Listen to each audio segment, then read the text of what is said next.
Hi guys, very warm greetings of the day. Good day, namaste, sat sri akal, assalamu alaikum. In today's lecture, dear students, we are going to discuss energy diagram, energy profile diagram for a chemical reaction. This energy diagram that is there on board is for elementary reaction only. ये elementary reaction दोस्तों आप जानते हो elementary reaction क्या होती है, single step reaction, उसको simple reaction भी बोलते हैं। अच्छा जी, एलिमेंट्री रिएक्शन, इसमें हम कुछ बेसिक चीजें डिफाइन करने वाले हैं। What is threshold energy, what is activation energy, what is activation energy of forward reaction, what is activation energy of backward reaction, how these activation energy are correlated. दोस्तों ये आपका रिएक्टेंट है, reactant की average energy है, enthalpy of reactant की average value, enthalpy of formation of reactants, enthalpy of formation are for reactants की average value, उनका जो समेशन है वो है।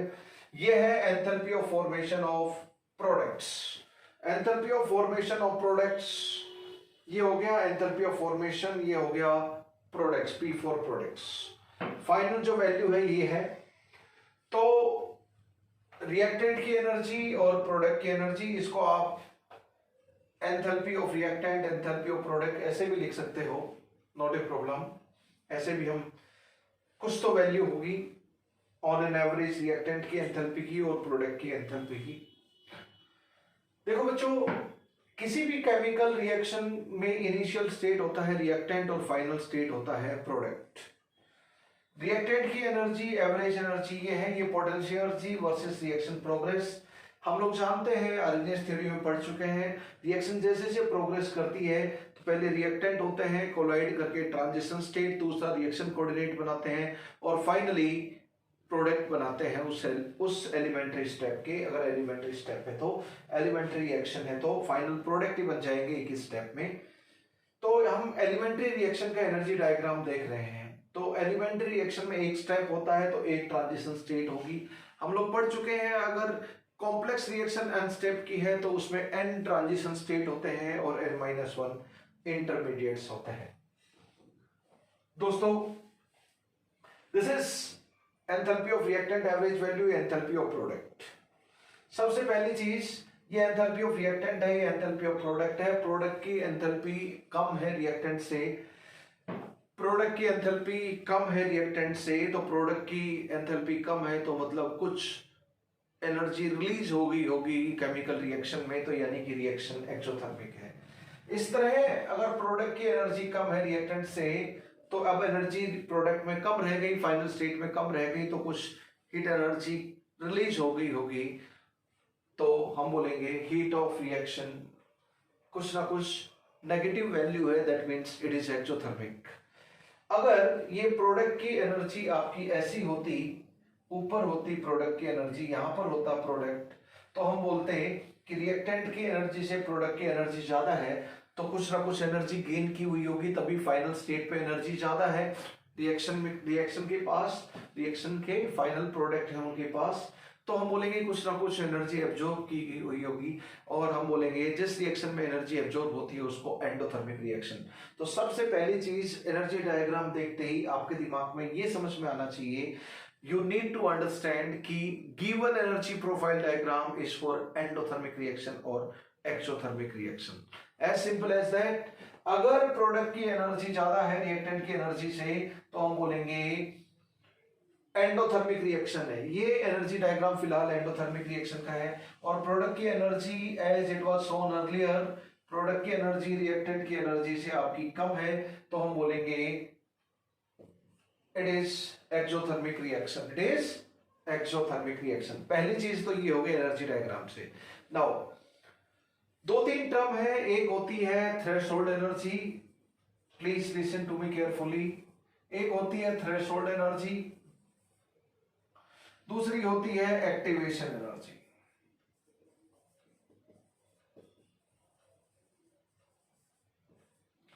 एक थ्रेशोल्ड एनर्जी, एक एक्टिवेशन एनर्जी। थ्रेशोल्ड एनर्जी होती है कि minimum energy required for chemical reaction to occur. Reacting colliding molecules की कितनी मिनिमम एनर्जी हो such that reaction can take place. ये ट्रांजिशन स्टेट है. ट्रांजिशन स्टेट की एनर्जी रिएक्टेंट और प्रोडक्ट की एनर्जी से ऑलमोस्ट ऑल द टाइम्स ज्यादा होती है, क्योंकि ट्रांजिशन स्टेट में जो बॉन्ड होते हैं जिनको हमने डैश डैश से दिखाया था वो फीबल और बहुत वीक बॉन्ड होते हैं. जहां बॉन्ड बहुत वीक होंगे स्टेबिलिटी कम होगी. Lesser the stability greater the energy. तो transition state, TS stands for transition state, ACF stands for activated complex. TS stands for transition state, AC stands for activated complex. तो इसकी energy ज्यादा होती है reactant और product की energy से almost all the times. तो जो ये एनर्जी है दोस्तों, this energy is threshold energy. इतनी बेयर मिनिमम एनर्जी चाहिए रिएक्टेंट मॉलिक्यूल की. मान लीजिए ये 100 किलो जूल है, तो इतनी एनर्जी चाहिए. अगर कोलाइडिंग मॉलिक्यूल्स के पास 102 किलो, ये अगर 100 है तो अगर 102 किलो जूल एनर्जी है तो most welcome. 105 kilo joule energy है तो मोस्ट वेलकम. कोई प्रॉब्लम नहीं है. मिनिमम एनर्जी कितनी चाहिए for this is the energy barrier. इतनी एनर्जी बिल्कुल. थ्रेशोल्ड का मतलब होता है बेयर मिनिमम. थ्रेशोल्ड का मतलब होता है बेयर मिनिमम. थ्रेशोल्ड को हम दहलीज भी बोलते हैं. पुरानी मूवी आपने देखी होंगी, उनमें फिल्म में डायलॉग होता है, दो बहुत अच्छे दोस्त होते हैं, किसी तीसरी वाली की एंट्री लाइफ में हो जाती है तो दोनों की दोस्ती टूट जाती है. ये बॉलीवुड मूवी की स्क्रिप्ट की कॉमन कहानी है. अगर पुरानी कहानी अगर देखें तो आप पुरानी स्टोरीज आप देखें बॉलीवुड मूवीज की, तो this is the common part of most of scripts of Bollywood Hindi movies. Guys and girls, जैसे ही दो बहुत ही घनिष्ठ मित्रों के बीच में तीसरी वाली की एंट्री हो जाती है तो दोनों की दोस्ती छूट जाती है. तो एक दोस्त दूसरे दोस्त के घर जाता है, जैसे ही दहलीज पे पैर रखता है दोनों में बातें होने पर अनबन होती है और एक दोस्त दूसरे दोस्त को बोलता है कि आज के बाद मेरी दहलीज पर पैर मत रखना. दहलीज मतलब थ्रेशोल्ड मतलब दहलीज. तो मतलब घर की शुरुआत थ्रेशोल्ड से होती है और केमिकल रिएक्शन की शुरुआत थ्रेशोल्ड एनर्जी से होती है. थ्रेशोल्ड एनर्जी टर्म आपने और भी पहले पढ़ी है. If you remember photo electric effect में minimum energy of incident radiation required for photo electric effect to occur from a particular metallic surface is threshold energy of that metallic surface. वहां पर भी मिनिमम एनर्जी थी. तो threshold का मतलब होता है बेयर मिनिमम, शुरुआत. तो bare minimum energy 100 kilo joule होनी चाहिए कोलाइडिंग मॉलिक्यूल्स के पास जो इफेक्टिव पोजीशन में जा रहे हैं, तभी प्रोडक्ट में कन्वर्ट हो सकते हैं, अदरवाइज नहीं. उससे ज्यादा और ज्यादा है कोलाइडिंग मॉलिक्यूल के बीच के पास एनर्जी, तो welcome and most welcome, not a problem, that is bare minimum. तो ये एनर्जी है जो जीरो से ट्रांजिशन स्टेट और एक्टिवेटेड कॉम्प्लेक्स की जो एनर्जी है इसको बोलेंगे थ्रेशोल्ड एनर्जी. तो bare minimum energy, this is minimum bare minimum energy required by reactant molecules, colliding molecules for reaction to take place is known as threshold energy of that chemical reaction. What is activation energy? दोस्तों ये activation energy है. EF मतलब activation energy of forward reaction, EB मतलब activation energy of backward reaction. Backward reaction forward reaction के ये reactant है, लेकिन backward reaction के यही रिएक्टेंट है, जो प्रोडक्ट है वही बैकवर्ड रिएक्शन के रिएक्टेंट है. No doubt about it, we know it. तो रिएक्टेंट है आपके डियर फ्रेंड्स और प्रोडक्ट है. फॉरवर्ड रिएक्शन का ये रिएक्टेंट, ये प्रोडक्ट. बैकवर्ड रिएक्शन के लिए ये रिएक्टेंट और ये प्रोडक्ट. एक्टिवेशन एनर्जी क्या है? Extra amount of energy required by reactant molecules for chemical reaction to take place. Extra amount of energy required by reactant molecules for chemical reaction to take place. तो reactant को कितनी extra amount energy चाहिए ताकि उसकी energy threshold energy को पाले। तो reactant ये है, थ्रेशोल्ड एनर्जी ये है, तो रिएक्टेंट की खुद की एनर्जी ये है। तो कितनी एक्स्ट्रा एनर्जी चाहिए ताकि थ्रेशोल्ड के बराबर हो जाए, to reach to threshold energy. इस एक्स्ट्रा एनर्जी जो रिएक्टेंट को चाहिए, इसी को हम, रिएक्टेंट को कितनी एक्टिवेट करना है उसको हम एक्टिवेशन एनर्जी बोलेंगे। क्या बोलेंगे? Activation energy. तो extra amount of energy needed by reactant molecule to chemical reaction, to occur chemical reaction, for occurrence of chemical reaction, कितनी एक्स्ट्रा अमाउंट ऑफ एनर्जी। तो एनर्जी प्रोफाइल डायग्राम में अगर यहां पर आपको ये वैल्यू अगर 40 किलो जूल लिख रखी है, ये 20 किलो जूल लिख रखी है, ये 100 किलो जूल लिख रखी है, तो बोलेंगे average enthalpy of reactant is 40 kilo joule, average enthalpy of product is 20 kilo joule, what is delta H of reaction 100 kilo joule, sorry this threshold energy of reaction is 100 kilo joule. ये value कितनी हो गई? Reactant की 40 थी, कितनी और दें कि थ्रेशोल्ड वैल्यू को पाले? 60। तो 60 is activation energy of forward reaction, 60 is activation energy of forward reaction. अब बैकवर्ड रिएक्शन का रिएक्टेंट ये है, बैकवर्ड रिएक्शन के रिएक्टेंट को कितनी एक्स्ट्रा अमाउंट ऑफ एनर्जी दे for chemical reaction to take place, इतना इनको एक्टिवेट करना पड़ेगा to reach to threshold value. और ये वैल्यू कितनी हो गई बच्चों? ये तो है आपकी 60, 100 माइनस 40 और ये है आपकी 20, तो 60 20 80 हो गया। या फिर देखो इसकी 20 है और ये आपका 100 है, तो 100 माइनस 20 80 हो गई। तो from this energy diagram with the given values that I have taken, activation energy of backward reaction is 80 kilo joule per mole and activation energy of forward reaction is 60 kilo joule per mole, right. तो कितनी extra amount of forward के reactant को इतनी extra amount of energy चाहिए to reach to threshold value, backward को इतना चाहिए। What is enthalpy of reaction? ये थर्मोडायनेमिक्स का है, enthalpy of final state minus enthalpy of initial state. तो एंथैल्पी ऑफ रिएक्शन क्या हो जाएगी brother? Enthalpy of final state मतलब product minus enthalpy of reactant, या हम ये भी बोल सकते हैं summation of enthalpy of formation of products minus summation of enthalpy of formation of reactants, whatever be the enthalpy of formation of product minus reactant is delta H। तो ये आपकी डेल्टा एच की वैल्यू होगी, final state की enthalpy minus initial state की enthalpy, change in state function that is H. H एक state function है, change in state function क्या होगा? H final minus H initial, H product minus H reactant. तो 40 minus 20 kilo joule हो गई। देखो ये जो वैल्यू है एंथैल्पी, उसको हम ऐसे भी लिख सकते हैं, बताओ डेल्टा एच है आपकी माइनस 20 या 20, ये हो गया आपका प्रोडक्ट का 20 और रिएक्टेंट का 40, तो ये एक्चुअल में हो गया 20 kilo joule minus 40 kilo joule. Delta H negative आनी चाहिए तो विद साइन आएगी ऑटोमेटिकली, क्योंकि एक्सोथर्मिक रिएक्शन है तो एंथैल्पी ऑफ रिएक्शन नेगेटिव आनी चाहिए, तो नेगेटिव आ गई फ्रॉम दिस रिलेशन। अगर मैं एक रिलेशन और देखूं, EF कितना है मेरे बच्चों? EF है 60 और EB कितनी है? Activation energy of backward reaction, activation energy of forward reaction 60 है, एक्टिवेशन ऑफ बैकवर्ड रिएक्शन 80 है, तो ये क्या हो गया? 60 माइनस 80, तो फिर आ गया माइनस 20।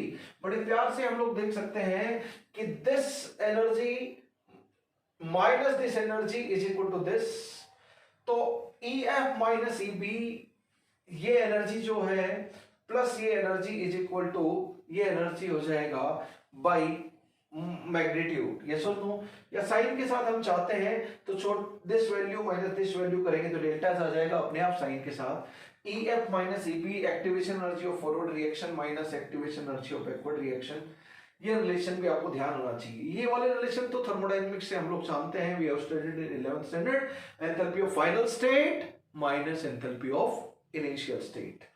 तो enthalpy of forward reaction minus enthalpy of backward reaction. एक चीज का ध्यान रखें कि delta H of reaction sign के साथ निकालना चाहते हो, एंथैल्पी ऑफ रिएक्शन साइन के साथ निकालना चाहते हो, तो EF माइनस EB करें, EB माइनस EF ना कर दें, that is the problem, that would be problem, sign गड़बड़ हो जाएगा, है ना।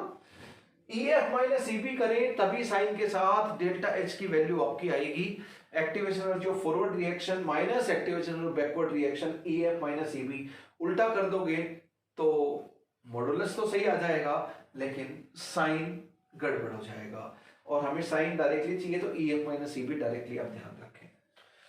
तो दोस्तों थ्रेशोल्ड एनर्जी क्या है कि केमिकल रिएक्शन होने के लिए कितनी बेयर मिनिमम एनर्जी चाहिए कोलाइडिंग मॉलिक्यूल को, उसको हम थ्रेशोल्ड एनर्जी बोलेंगे। और what is activation energy, reactant molecule को कितनी एक्स्ट्रा अमाउंट ऑफ एनर्जी दे ताकि उनकी वैल्यू थ्रेशोल्ड वैल्यू को पा ले। एनर्जी बैरियर ये है, इस एनर्जी बैरियर को क्रॉस कर दे। We have taken some numerical value to understand it, let us rub this whole. तो ये है आपकी थ्रेशोल्ड एनर्जी, और रिएक्टेंट को कितनी एक्स्ट्रा एनर्जी चाहिए वो एक्टिवेशन एनर्जी होती है। ये फॉरवर्ड रिएक्शन के रिएक्टेंट है तो activation energy of forward reaction, ये बैकवर्ड रिएक्शन के रिएक्टेंट है तो this is activation energy of backward reaction. Okay, तो ये हो गया आपका activation energy of forward reaction minus activation of backward reaction is equal to heat of reaction, right. और वो पहले वाले रिलेशन थर्मोडायनेमिक्स से आप लोग जानते ही हो। कुछ बेसिक टर्म हम लोगों ने डिफाइन किया, मैं जल्दी से बताता हूं। एक्सोथर्मिक रिएक्शन में क्या होगा, ये एनर्जी डायग्राम है आपका, potential energy versus reaction coordinate reaction progress. अगर इस तरह है तो एक्सोथर्मिक प्रोडक्ट की कम, रिएक्टेंट की ज्यादा, कुछ एनर्जी रिलीज होगी एक्सोथर्मिक। अगर इस तरह की सिचुएशन है तो हम बोलेंगे एंडोथर्मिक। क्या बोलेंगे, एंडोथर्मिक।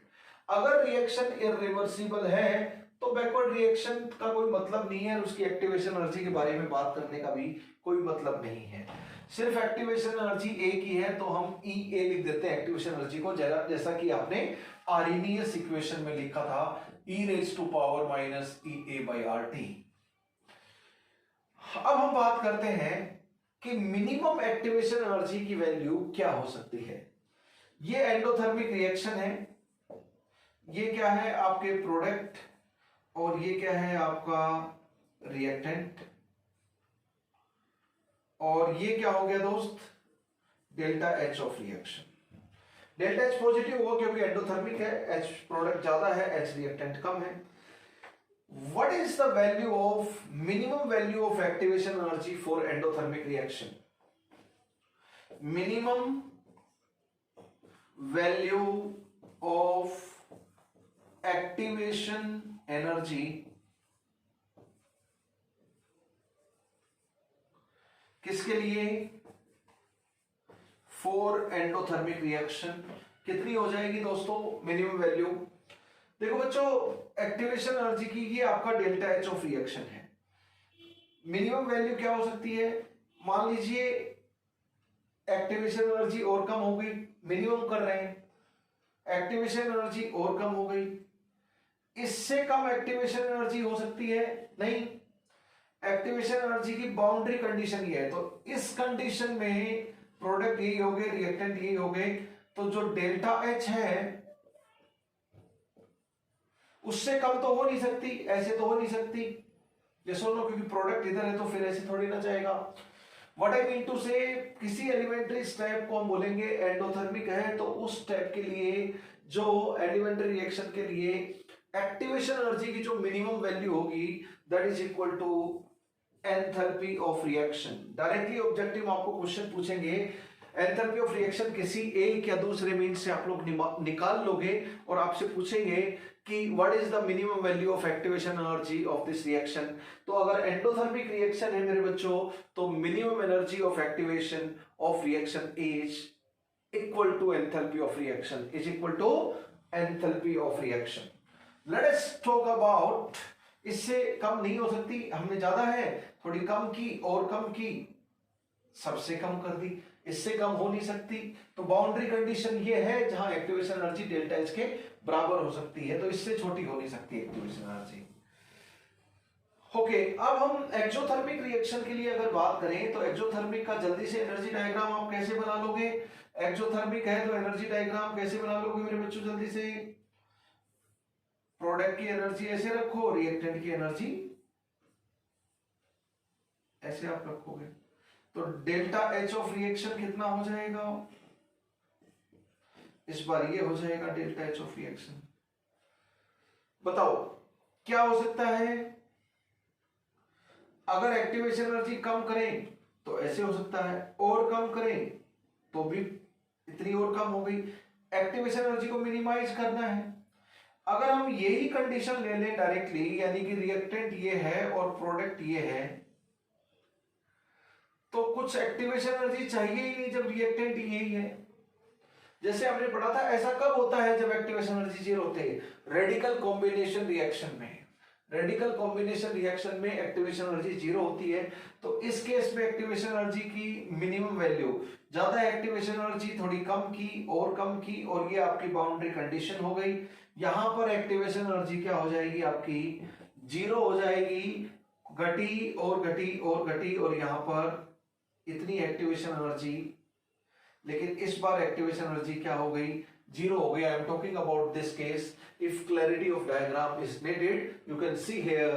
तो एक्टिवेशन एनर्जी एक्सोथर्मिक रिएक्शन के लिए मिनिमम वैल्यू क्या होगी? जीरो, और एंडोथर्मिक रिएक्शन के लिए minimum value of activation energy होगी एंथैल्पी ऑफ रिएक्शन के बराबर।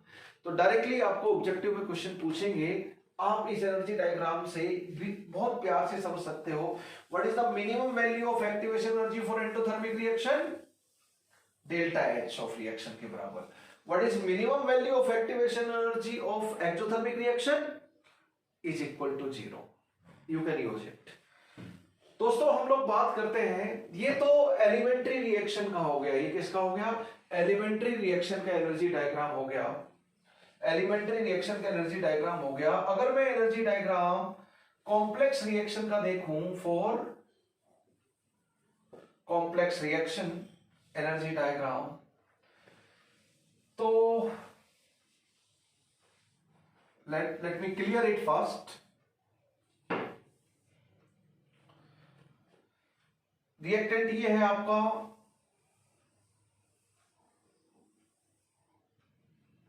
like reaction is like this. Final हम लोग प्रोडक्ट ले लेते हैं कुछ इधर, और इनिशियल रिएक्टेंट आपके इधर है, तो डेल्टा एच ऑफ रिएक्शन तो ये हो गई। ओवरऑल रिएक्शन एंडोथर्मिक है, एक्सोथर्मिक है। H of product final product और एच ऑफ रिएक्टेंट, ठीक है। तो डेल्टा, ये एक्सोथर्मिक रिएक्शन हो गई। अगर फाइनल प्रोडक्ट इधर होता तो हम बोलते हैं, ये ऐसे होता तो हम बोलते हैं कि भाई एंडोथर्मिक रिएक्शन है। यस और नो? तो इनिशियल और फाइनल को देखना है। फाइनल की एनर्जी कम इनिशियल से, तो ये एक्सोथर्मिक रिएक्शन होगी, ओवरऑल कॉम्प्लेक्स रिएक्शन है ना। ये कॉम्प्लेक्स रिएक्शन का एनर्जी डायग्राम देख रहे हैं हम for complex reaction. Potential energy versus reaction progress. Reaction progress करेंगे तो यहां पर ट्रांजिशन स्टेट भी इंटरमीडिएटली बनेंगे, रिएक्शन कोऑर्डिनेट होंगे, और रिएक्शन के दूसरे कोऑर्डिनेट इंटरमीडिएट्स भी होंगे रिएक्टेंट और प्रोडक्ट के अलावा। तो दोस्तों ये एक एलिमेंट्री स्टेप हो गया, फिर ये दूसरा एलिमेंट्री स्टेप हो गया, और ये तीसरा एलिमेंट्री स्टेप हो गया। सबसे पहले मैं आपसे एक क्वेश्चन पूछूं कि how many steps are there in this complex reaction for which energy diagram is there on board. तो जितनी चोटी है, कितनी चोटियां हैं? 1 2 3। कितने पीक्स हैं? 3। तो 3 एलिमेंट्री स्टेप होंगे। Number of peaks is equal to number of elementary steps in complex reaction. तो 3 स्टेप रिएक्शन होगी। ऐसे इस तरह अगर आपका 4 पीक होते हैं तो हम बोलते हैं number of steps are 4। Number of steps are 4। Okay, ये फर्स्ट स्टेप की एक्टिवेशन एनर्जी हो गई। फॉरवर्ड, हम एक्टिवेशन एनर्जी बोला जाए तो बाय डिफॉल्ट आप फॉरवर्ड बोलोगे। ये फर्स्ट स्टेप की एक्टिवेशन एनर्जी हो गई। ये सेकंड स्टेप की एक्टिवेशन एनर्जी हो गई। ये आपकी थर्ड स्टेप की एक्टिवेशन एनर्जी हो गई। सबसे बड़ी एक्टिवेशन एनर्जी किसकी दिखाई दे रही है आपको? फर्स्ट स्टेप की। तो हम बोलेंगे फर्स्ट स्टेप इज आरडीएस और स्लोवेस्ट स्टेप। क्या है? फर्स्ट स्टेप इज आरडीएस और स्लोवेस्ट स्टेप। जिसका रेट कांस्टेंट सबसे छोटा हो, जिसकी एक्टिवेशन एनर्जी सबसे बड़ी हो, वो स्लोवेस्ट स्टेप होगा। Slowest step is rate determining step और rate determining step, whatever you call it. Rate determining step और rate determining step is slowest step, right? ये हो गया एक्टिवेशन एनर्जी तीनों की। तो ये एनर्जी डायग्राम से डायरेक्टली पहचान सकते हो, या रेट कांस्टेंट दे रखे हो। जैसे हमने रिएक्शन मैकेनिज्म से रेट लो निकालना था, तो हमने देखा था कि जिसका रेट कांस्टेंट सबसे छोटा हो वो आप स्लोवेस्ट स्टेप मान लें। तो रेट कांस्टेंट और एनर्जी डायग्राम की एक्टिवेशन एनर्जी से आप स्लोवेस्ट स्टेप कौन सा है ये पहचान सकते हो, प्लीज कंसीडर इट। ओके, अब देखो पहला स्टेप है, इसमें ये पहला स्टेप का ये प्रोडक्ट है, दूसरे स्टेप का ये रिएक्टेंट है।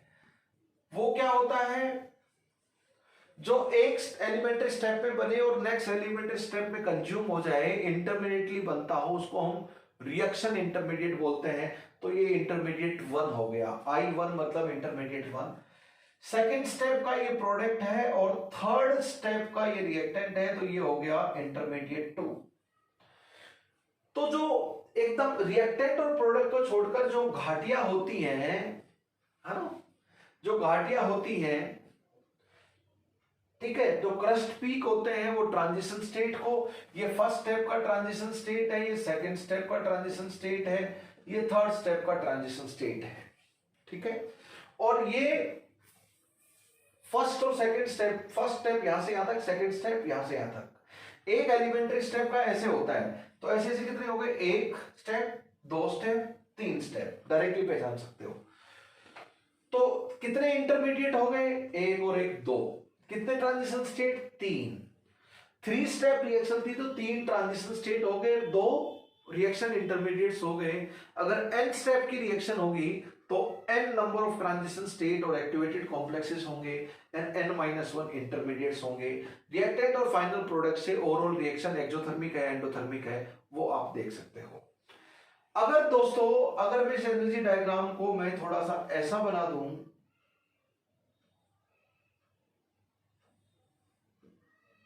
ऐसा बना दो इस एनर्जी डायग्राम को मैं, तो आप एक चीज इंटरप्रेट कर सकते हो यहां से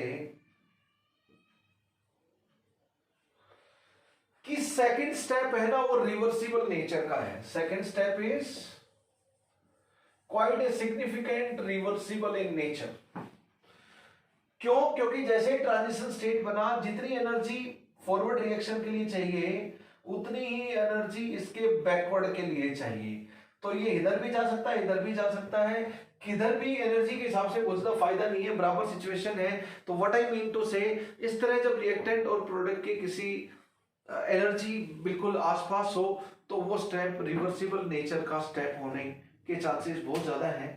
तो इस तरह आप एनर्जी डायग्राम से कुछ कुछ चीजें, कौन सा स्टेप रिवर्सिबल नेचर का है ना। यही सिचुएशन हमने सल्फोनेशन और बेंजीन एक रिएक्शन देखी थी जो कि रिवर्सिबल रिएक्शन थी। सल्फोनेशन के साथ हम डीसल्फोनेशन भी करते थे 11th standard electrophilic aromatic substitution mechanism में, इफ यू रिमेंबर। तो उसमें हमने इसी तरह का एनर्जी डायग्राम बनाया था कि जिस भी स्टेप में रिएक्टेंट और प्रोडक्ट साइड की जो एनर्जी है वो क्या हो जाए, बराबर हो जाए, उस स्टेप का रिवर्सिबल होना बनता है। रिवर्सिबल नेचर उसमें उतना ही सिग्निफिकेंटली होगा, राइट। तो इससे एनर्जी डायग्राम से we can interpret certain very very important information कि ये है फर्स्ट स्टेप की फॉरवर्ड रिएक्शन। अगर रिवर्सिबल है तो ये बैकवर्ड रिएक्शन की एक्टिवेशन एनर्जी है फर्स्ट स्टेप में, ये फॉरवर्ड की एक्टिवेशन एनर्जी सेकंड स्टेप के लिए, बैकवर्ड की एक्टिवेशन एनर्जी से। जब EF और EB बराबर होंगे किसी बीच वाले स्टेप के, तो वो स्टेप या पर्टिकुलर स्टेप के उसमें रिवर्सिबल नेचर की प्रोबेबिलिटी डेफिनेटली बढ़ जाती है। तो हमने एनर्जी डायग्राम देखा कि this is reversible reaction, irreversible reaction, endothermic, exothermic, कितने नंबर ऑफ स्टेप्स होंगे एनर्जी डायग्राम से, कॉम्प्लेक्स रिएक्शन में कितने नंबर ऑफ ट्रांजिशन स्टेट्स होंगे। ये नोट आप लोग लिख चुके हो कि number of steps in a particular complex reaction or multi-step reaction is n, then number of transition states is equal to number of कितनी चोटियां हैं, कितने पीक्स हैं, वो हो जाएगा n।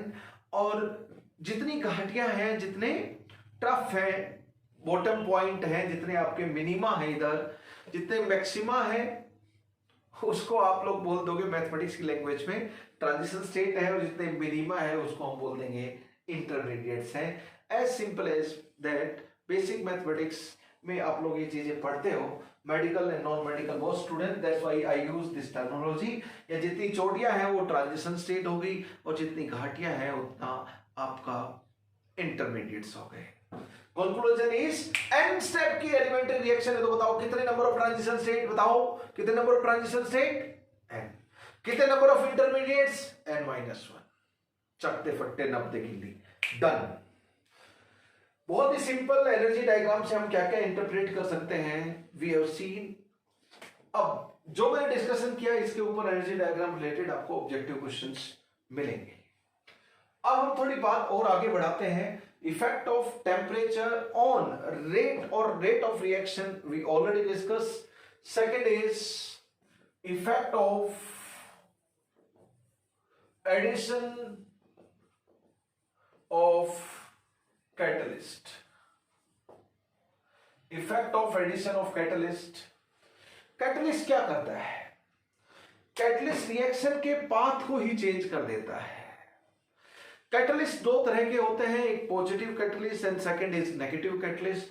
Positive catalyst threshold energy को कम कर देता है और एक्टिवेशन एनर्जी, फॉरवर्ड और बैकवर्ड रिएक्शन दोनों की एक्टिवेशन एनर्जी को भी कम कर देता है।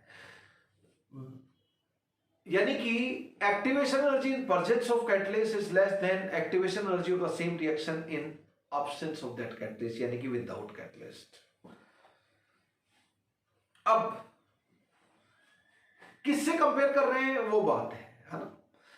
विदाउट कैटलिस्ट से करें तो activation energy with catalyst same reaction की कम हो चुकी है।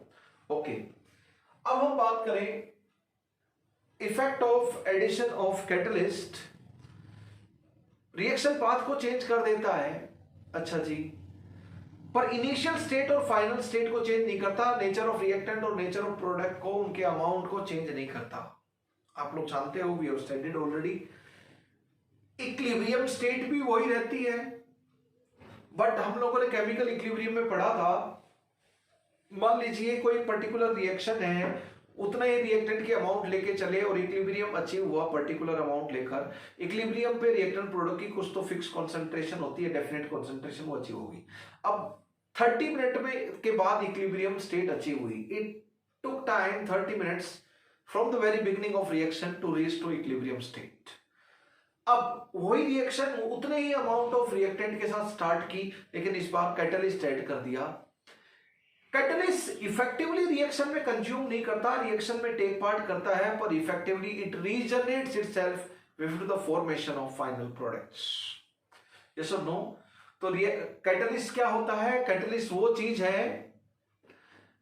वो चीज है जो जिंदगी में बीच में आता है और फाइनल प्रोडक्ट बनने से पहले निकल जाता है। फाइनल प्रोडक्ट क्या बनेंगे वो प्रोडक्ट संभाले। तो दोस्तों, व्हाट आई मीन टू से कि कैटलिस्ट एक बड़ी नोटी चीज है। कैटलिस्ट गजब की चीज है कि कैटलिस्ट रिएक्शन के दौरान ट्रांजिशन स्टेट बनती है, तब अपने बॉन्ड बनाता भी है, पिक्चर में आता है, लेकिन फाइनली प्रोडक्ट बनने से पहले पिक्चर से गायब हो जाता है। यानी कि फाइनल प्रोडक्ट क्या बनेंगे उसमें वो ना चेंज करता है, पर रिएक्शन के दौरान उससे हमारी लाइफ टफ भी हो सकती है, मतलब रिएक्शन की लाइफ और आसान भी हो सकती है। थ्रेशोल्ड एनर्जी ऑफ रिएक्शन बढ़ भी सकती है, घट भी सकती है। पॉजिटिव कैटलिस्ट है तो रेट ऑफ रिएक्शन को बढ़ाएगा, रेट कांस्टेंट ऑफ रिएक्शन को बढ़ाएगा, थ्रेशोल्ड एनर्जी और activation energy of forward backward reaction को कम कर देगा। अगर नेगेटिव कैटलिस्ट है तो सब कुछ उल्टा कर देगा। नेगेटिव कैटलिस्ट क्या करेगा? थ्रेशोल्ड एनर्जी और activation energy of forward and backward reaction दोनों को बढ़ाएगा इक्वल अमाउंट से, एंड एनर्जी बैरियर बढ़ा दिया तो अब कम मॉलिक्यूल रिएक्टेंट से प्रोडक्ट में कन्वर्ट हो पाएंगे पर्टिकुलर टेम्परेचर पे। तो मेरे दोस्तों, व्हाट आई मीन टू से कि कम मॉलिक्यूल प्रोडक्ट में जा पाएंगे तो रेट ऑफ रिएक्शन कम हो जाएगी, rate of formation of product कम हो जाएगा, रेट कांस्टेंट ऑफ रिएक्शन कम हो जाएगा। Effect of addition of catalyst, हाँ मैं बता रहा था, अगर इक्विलिब्रियम पहले बिना कैटलिस्ट के 30 मिनट में अचीव हुआ तो उसी रिएक्शन को कैटलिस्ट के साथ करवाया तो इक्विलिब्रियम अब 20 मिनट, 10 मिनट, 5 मिनट यानी कि कम टाइम में अचीव हो जाएगा। इक्विलिब्रियम स्टेट वही रहेगा, इक्विलिब्रियम में रिएक्टेंट प्रोडक्ट की कंसंट्रेशन वही रहेगी जो बिना कैटलिस्ट की थी, लेकिन time taken for attainment of equilibrium is less then in comparison of equilibrium time taken for attainment of equilibrium without catalyst. So equilibrium state is same but with the help of, अगर reversible reaction है जिसमें equilibrium achieve करना है, with the help of catalyst equilibrium can be attend at early stage. Equilibrium can be attend at early stage. इसका reason बड़ा simple है, forward backward reaction को fast कर देता है। जब भी कैटलिस्ट बोला जाए तो क्या समझोगे, पॉजिटिव कैटलिस्ट या negative catalyst? Positive. Think positive in life. जब भी कैटलिस्ट समझोगे तो पॉजिटिव कैटलिस्ट। जब भी कैटलिस्ट वर्ड यूज किया जाए तो अपनी तरफ से पॉजिटिव कैटलिस्ट समझना है। मैंने 3 बार रिपीट किया है क्योंकि ऐसी सिचुएशन आपकी जब भी बोली जाए कि activation energy of reaction is this, तो समझ जाना कि फॉरवर्ड रिएक्शन है। जब तक एक्सप्लिसिटली नहीं बोला हो कि एक्टिवेशन एनर्जी बैकवर्ड स्टेप का ये है, कुछ इंडिकेशन नहीं हो, कुछ इंफॉर्मेशन नहीं हो, बाय डिफॉल्ट क्या समझोगे, activation energy of forward reaction. कहीं बोले enthalpy of reaction is this, तो enthalpy of reaction of forward reaction समझना है रिवर्सिबल रिएक्शन में। तो रेट कांस्टेंट पूछा जाए, इक्विलिब्रियम कांस्टेंट पूछा जाए, या फिर कुछ भी पूछा जाए, बाय डिफॉल्ट मेंशन नहीं हो तो फॉरवर्ड रिएक्शन के मानने हैं। enthalpy of reaction, activation energy of reaction, equilibrium constant of reaction, considering forward reaction all the times. Remember it, important point है। तो effect of addition of catalyst, और जब हम यहां पे हम लोग रेट कांस्टेंट ऑफ रिएक्शन को कैसे चेंज कर सकते हैं, बाय कैटलिस्ट और by temperature variation, nature of reaction same रखते हुए। तो यहां पर हम लोग जब कैटलिस्ट का इफेक्ट देख रहे हैं तो टेम्परेचर सेम रखेंगे, और जब टेम्परेचर का इफेक्ट देखा था इससे पहले तो कैटलिस्ट सेम रखा था। Please keep this thing in your mind, this is something important for us. दोस्तों ये आपका एनर्जी डायग्राम में बना रहा हूं। यहां पे है रिएक्शन, प्रोग्रेस ऑफ रिएक्शन और reaction progress, whatever you write, this is progress of reaction. Reactant ये है आपके, प्रोडक्ट ये है आपके, this are product, this are reactant. तो ये क्या हो गया, एंथैल्पी ऑफ रिएक्टेंट। बताओ ये क्या हो गया आपका, enthalpy of product. Transition state,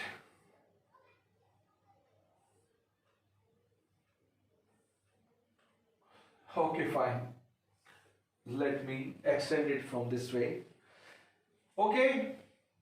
ये आपकी थ्रेशोल्ड एनर्जी होगी, ठीक है। अब जैसे ही कैटलिस्ट ऐड करेंगे सेम रिएक्शन में, एक एलिमेंट्री रिएक्शन है, तो रिएक्शन पाथ ही चेंज हो जाएगा। ऐसा भी हो सकता है रिएक्शन पाथ, ऐसा भी हो सकता है रिएक्शन पाथ चेंज हो जाएगा, what I mean to say. तो take the simple case first.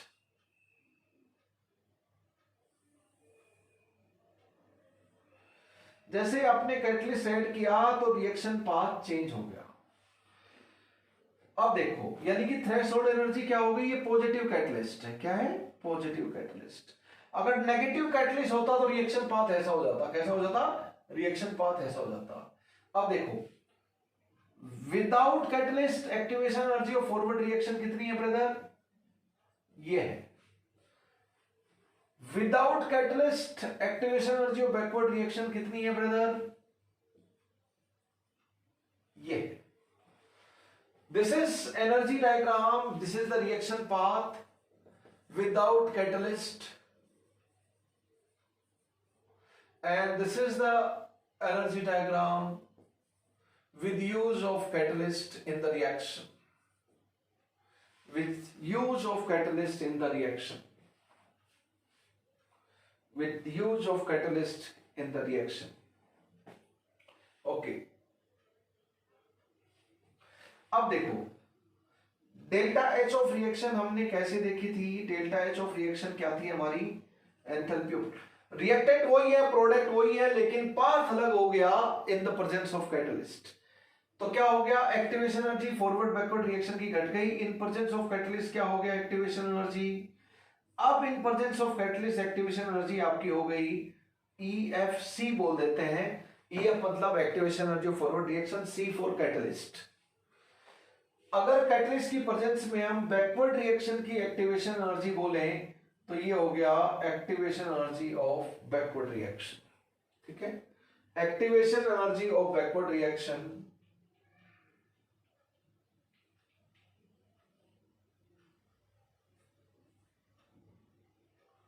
Activation energy of backward reaction. अच्छा, तो क्या हुआ, थ्रेशोल्ड एनर्जी कितने से कम हुई, डेल्टा ई से कम हुई। फॉरवर्ड की activation energy in presence of catalyst, in absence of catalyst तो कितने से कम हुई, डेल्टा ई से कम हुई। बैकवर्ड की एक्टिवेशन एनर्जी इतनी थी, बैकवर्ड रिएक्शन की एक्टिवेशन एनर्जी कैटलिस्ट की प्रेजेंस में इतनी रह गई, तो इतने से डिक्रीज हुई। तो थ्रेशोल्ड एनर्जी जितने अमाउंट से डिक्रीज हुई, उतने ही अमाउंट से activation energy of forward reaction में चेंज आया, उतने ही अमाउंट से activation energy of backward reaction में चेंज आया। बट इनिशियल रिएक्टेंट और फाइनल प्रोडक्ट के ना नेचर में चेंज आया, ना उनकी डेल्टा एच ऑफ रिएक्शन में चेंज आया। Initial state reactant, final state product, catalyst कभी चेंज नहीं करता। तो इनिशियल और फाइनल स्टेट चेंज नहीं होता, तो चेंज इन स्टेट फंक्शन हरदम सेम रहेगा विद और विदाउट कैटलिस्ट। तो यानी कि delta H of reaction, delta U of reaction, delta S of reaction, delta G of reaction are same with catalyst as well as without catalyst, ये value same रहेगी। लेकिन activation energy in presence of catalyst is less than activation energy in absence of catalyst, provided it is case of positive catalysis, provided it is case of positive catalysis। Positive catalyst की अगर case है तो देखो हम यहां से क्या देख सकते हैं दोस्तों, EF without catalyst activation energy forward reaction की and in presence of catalyst क्या हो गई, डेल्टा ई, यानी कि ड्रॉप इन एक्टिवेशन एनर्जी। ये क्या हो गया, पॉजिटिव कैटलिस्ट है तो ये ड्रॉप इन एक्टिवेशन एनर्जी हो गया, drop in activation energy, drop in activation energy. बताओ EB माइनस EBCB क्या हो गया, डेल्टा बी के बराबर। EB minus EBC that is also drop in activation energy. Yes और नो, पहले की threshold energy and in presence of catalyst threshold energy, पहले की थ्रेशोल्ड एनर्जी इतनी थी, अब थ्रेशोल्ड एनर्जी इतनी है, तो उसमें भी कितना ड्रॉप हो गया, delta in case of positive. Negative catalyst में ड्रॉप की बजाय इंक्रीज हो जाएगा सब एक्टिवेशन एनर्जी और थ्रेशोल्ड एनर्जी में, क्योंकि रिएक्शन पाथ कुछ ऐसा होगा, मुश्किलें बढ़ जाएंगी, जितनी ज्यादा एक्टिवेशन एनर्जी उतना ही रेट ऑफ रिएक्शन कम। इसलिए हम लोग जानते हैं एक्टिवेशन एनर्जी जितनी ज्यादा होगी उतनी ही रेट ऑफ रिएक्शन कम हो जाएगा, रेट कांस्टेंट की वैल्यू कम हो जाएगी गिवन टेम्परेचर पे। तो positive catalyst activation energy catalyst की प्रेजेंस में कम कर देता है उसी रिएक्शन की in temperature of absence of catalyst. इसलिए हम लोग बोलते हैं कि rate of reaction, rate constant of reaction बढ़ता है, और नेगेटिव कैटलिस्ट क्या करेगा, एक्टिवेशन एनर्जी की वैल्यू ज्यादा रखेगा इन इट्स प्रेजेंस। तो इसलिए rate of reaction, rate constant of reaction without catalyst के कंपैरिजन में घट जाएंगे in presence of negative catalyst. तो ये वैल्यू है बच्चों, and this is something drop in activation energy in presence of positive catalyst. Okay, ये सब लोग हम जानते हैं। अब effect of addition of catalyst, mathematical expression देखते हैं इसका, हम लोग मैथमेटिकल एक्सप्रेशन देखते हैं। सी, तो एडिशन ऑफ कैटलिस्ट की अगर हम बात करें तो रिएक्शन विदाउट कैटलिस्ट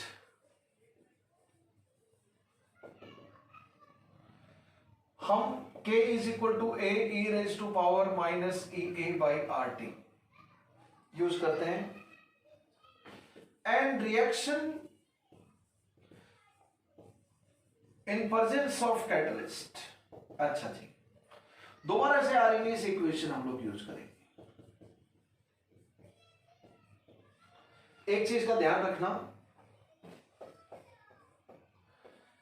ए की वैल्यू एंड EA की वैल्यू, EA चेंज होता है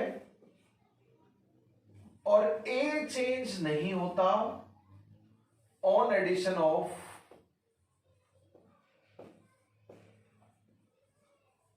catalyst. Activation energy of chemical reaction change होगी फॉरवर्ड बैकवर्ड दोनों, but pre exponential factor Arrhenius constant change नहीं होगा ऑन एडिशन ऑफ कैटलिस्ट। ये फ्रीक्वेंसी फैक्टर है, फ्रीक्वेंसी ऑफ कोलिजन को बताता है। तो कैटलिस्ट डालने पर, कैटलिस्ट वैसे भी निमित्त मात्र थोड़ा सा ही डालते हैं, थोड़ा सा अमाउंट ही कैटलिस्ट का पूरी केमिकल रिएक्शन को कैटलाइज कर देता है। क्यों? क्योंकि फाइनल प्रोडक्ट बनने से पहले दोबारा रीजनरेट दोबारा से आ जाता है, तो उतना ही काफी है, वो दोबारा से रीजनरेट होता रहता है, रिएक्शन में टेक पार्ट करता है, प्रोडक्ट बनाता है, दोबारा से अवेलेबल हो जाता है उसी सॉल्यूशन में उतना ही अमाउंट में। तो रिएक्शन की स्टार्टिंग में x ग्राम कैटलिस्ट आपने डाला तो रिएक्शन के अंत में भी x ग्राम कैटलिस्ट ही मिलेगा आपको बिंदास। अमाउंट ऑफ कैटलिस्ट चेंज नहीं होने वाली, रिएक्शन पूरी खत्म हो जाएगी, क्योंकि that is effectively not taking part in chemical reaction. It is taking part in chemical reaction but effectively not taking part in chemical reaction, क्योंकि बीच में आता है और अपना काम करके निकल जाता है। इंटरमीडिएट ट्रांजिशन स्टेट के टाइम पे बीच में आता है और अपना काम करके निकल जाता है फाइनल प्रोडक्ट बनने से पहले, इसलिए फाइनल प्रोडक्ट वही होगा। बीच में जब तक है तो रिएक्शन पाथ अलग है, फाइनल में सेम हो गया मतलब निकल चुका तब तक वो। ये एक इंपॉर्टेंट पीस ऑफ इंफॉर्मेशन कि frequency factor, pre exponential factor की वैल्यू चेंज मत करो कैटलिस्ट डालने पर या हटाने पर, लेकिन एक्टिवेशन एनर्जी की चेंज होगी, ये तो एनर्जी डायग्राम आपको साफ साफ बोल रहा है। Reaction without catalyst, K A e raised to power minus EA by RT। अब इन प्रेजेंस ऑफ कैटलिस्ट C बोल देता हूं, एक की वैल्यू तो वही रहेगी, कैटलिस्ट से चेंज नहीं होती frequency factor. Activation energy change होगी तो इसको मैं EAC लिख देता हूं, EAC लिख देता हूं।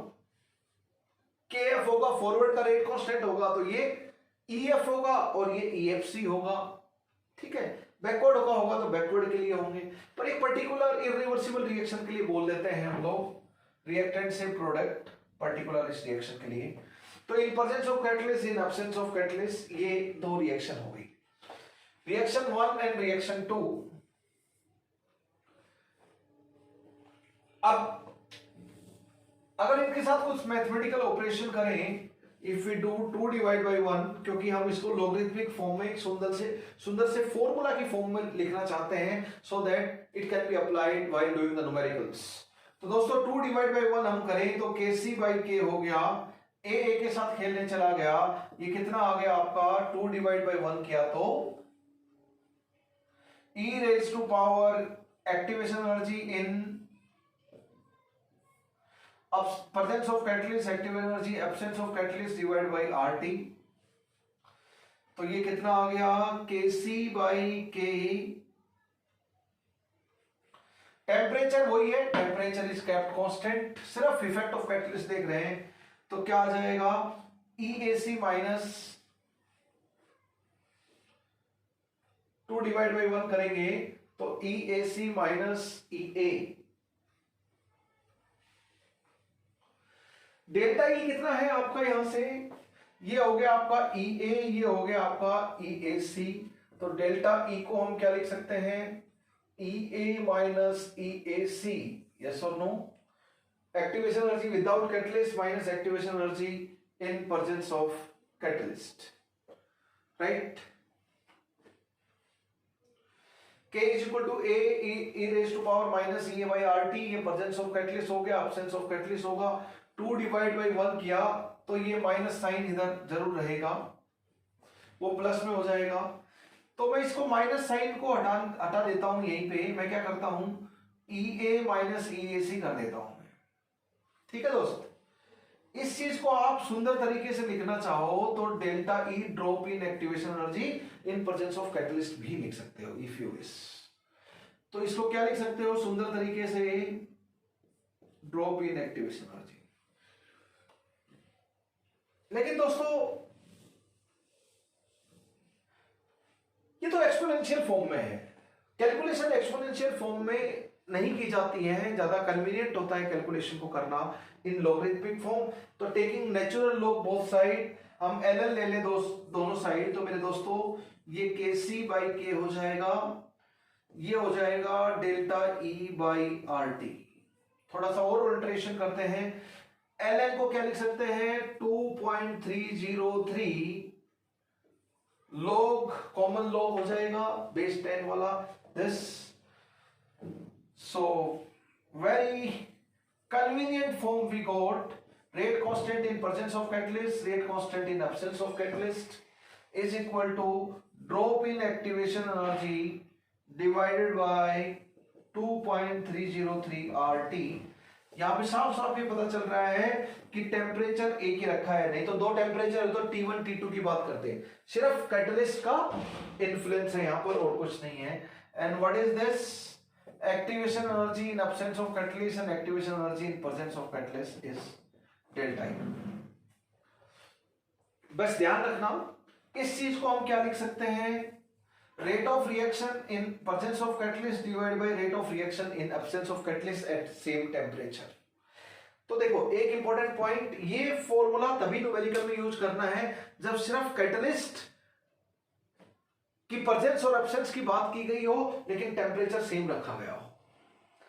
डेल्टा ई क्या होता है? EF माइनस EFC या EB माइनस EBC. इस हिसाब से अगर ये EF minus EFC forward reaction by default तो फॉरवर्ड रिएक्शन का हम लोग लेके चलेंगे तो ये rate constant of forward reaction in presence of catalyst, ये rate constant of forward reaction in of backward in absence of catalyst हो जाएगा. फॉरवर्ड रिएक्शन का ये होगा और ये एक्टिवेशन एनर्जी भी with catalyst and without catalyst forward reaction वाली होंगी, right? Delta E just keep in mind, ये आप डायरेक्टली ये रिलेशन न्यूमेरिकल में यूज करोगे. दिस इज रेट कांस्टेंट का रेशियो लो लोग के अंदर या रेट ऑफ रिएक्शन का रेशियो लो. कभी कभी ये देखो रेट ऑफ रिएक्शन को इनडायरेक्टली आपको दूसरे तरीके से बोलेंगे. Reaction is 20% complete in 10 minute and in presence of catalyst 20% of reaction is complete in 5 minutes. क्या? Without catalyst 25% of reaction completed in 20 minutes. With catalyst 25% of reaction is completed in 5 minutes. तो आप क्या बोलोगे? जिसमें कम time लगा उसका rate ज्यादा है, जिसमें कम टाइम लगा उसका रेट ज्यादा है, क्योंकि चेंज इन कॉन्सेंट्रेट क्या होगा? एवरेज रेट की अगर हम बात करें, change in concentration of reactant per unit time. Yes और नो? रेट ऑफ रिएक्शन ये हो जाएगा या रेट ऑफ डिसअपियरेंस ऑफ ए, तो ये हो जाएगा, ठीक है? रेट ऑफ डिसअपियरेंस ऑफ ए बोल देते हैं यहाँ पे आर को. तो ये तो सेम है 25% चेंज, यानी कि पहले ए नोट था तो अब ए नोट बाई 4 चला गया तो 3 ए नोट बाई 4 है, तो ये तो सेम रहेगा. जिसमें टाइम कम लगेगा उसमें रेट ज्यादा रहेगा. तो हम बोलेंगे जिसमें 10 मिनट की बजाय 5 मिनट लगा कैटलिस्ट की प्रेजेंस में तो रेट कैटलिस्ट की प्रेजेंस में डबल हो जाएगा आरसी की value in comparison of R. तो अगर टाइम अगर डबल लगता है, हाफ लगता है इन presence of catalyst in comparison of reaction in absence of catalyst, तो रेट ऑफ रिएक्शन डबल हो जाएगा. आप यहां से देख सकते हो. इस तरह की लैंग्वेज आपको समझनी होगी. एक न्यूमेरिकल कर लेते हैं हम लोग. Late us do one numerical on effect of addition of catalyst. Effect of addition of catalyst. तो दोस्तों at ये this is asked in IIT JEE. This is good question. ये नहीं करते हैं, पहले दूसरा कर लेते हैं, कैटलिस्ट वाला कर लेते हैं. उसमें कैटलिस्ट और टेम्परेचर दोनों का इंपैक्ट हम लोग यूज करेंगे. That is very beautiful numerical that we are going to practise afterwards. At 500 Kelvin और at 300 Kelvin दूसरा न्यूमेरिकल ले लेते हैं.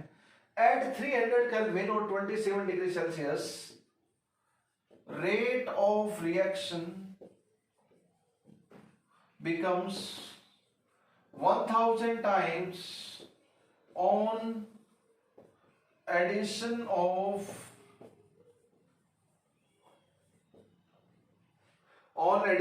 catalyst. Rate of reaction become 1000 times on addition of catalyst.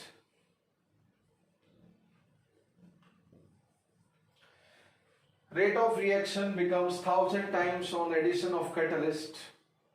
On addition of catalyst. Rate of reaction becomes 1000 times on addition of catalyst. what is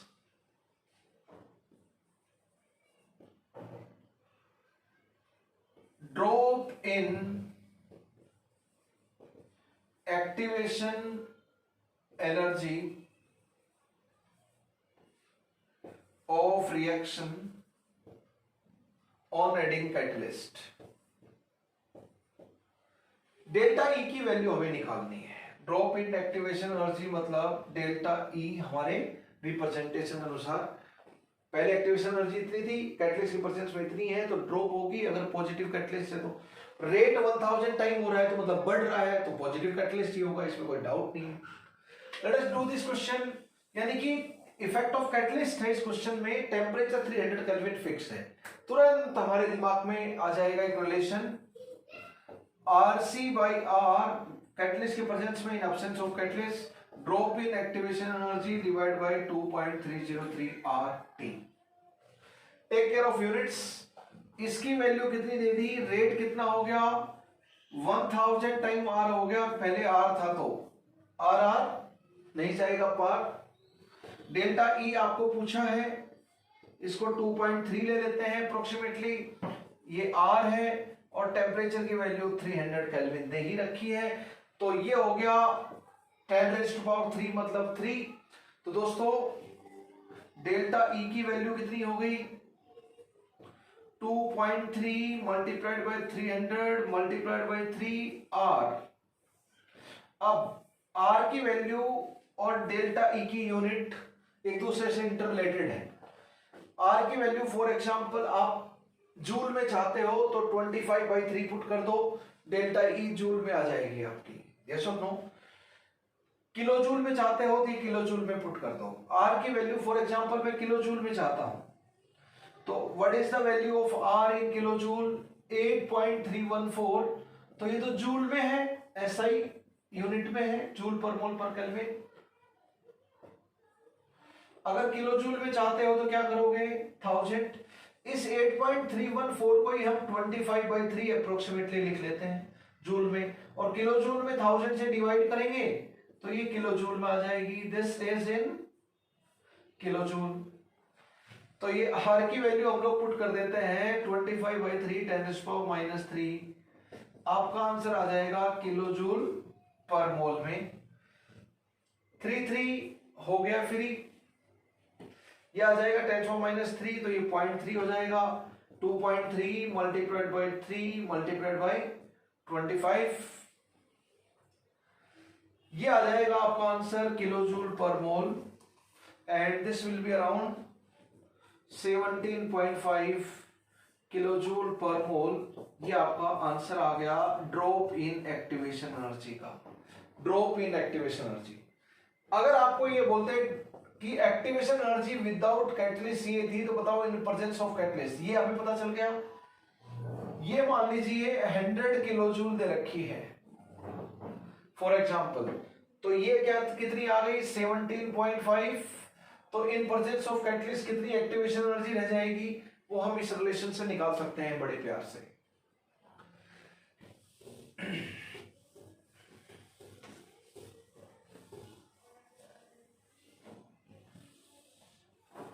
दोस्तों ये हमने question देखे कि effect of addition of catalyst से rate of reaction को कैसे फर्क पड़ता है।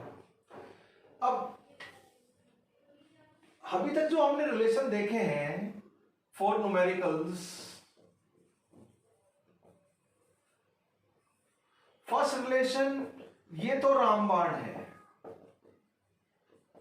EA/RT, सारे एक्सप्रेशन इसी से निकले हैं। भगवान एक है, उसके रूप अनेक है। बाकी हमने जो इफेक्ट ऑफ टेम्परेचर देखा, यहां तो टेम्परेचर और कैटलिस्ट, कैटलिस्ट से E चेंज होगा, टेम्परेचर से T चेंज होगा, K और K चेंज होगा तो रेट ऑफ रिएक्शन चेंज होगा। तो इफेक्ट ऑफ टेम्परेचर कैटलिस्ट दोनों एक साथ रखे तो भी इस रिएक्शन को रखो। फिर हमने दूसरा रिलेशन देखा था इफेक्ट ऑफ टेम्परेचर का, जब कैटलिस्ट का कोई कैटलिस्ट है ही नहीं, विदाउट कैटलिस्ट टेम्परेचर चेंज किया आपने। तो हम लोग इधर बात कर रहे हैं rate constant of reaction at T2 kelvin and T1 kelvin respectively is equal to activation energy of reaction divide by 2.303 R, ये हो गया आपका T2 minus T1 by T2 T1।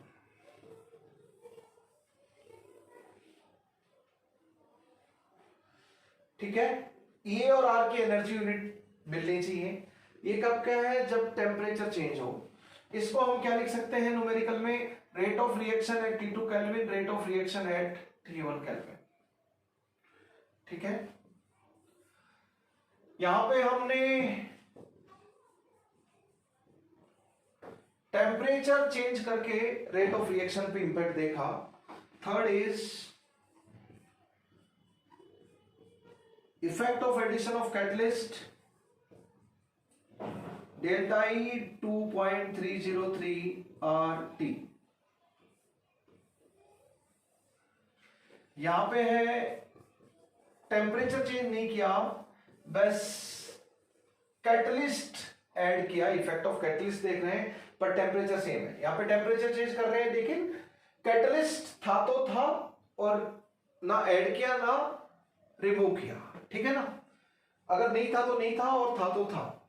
What I mean to से, यही मान लो कि catalyst का add करना और रिमूव करना ऐसा कुछ नहीं हुआ, बस टेम्परेचर चेंज किया in simplest possible way to understand it.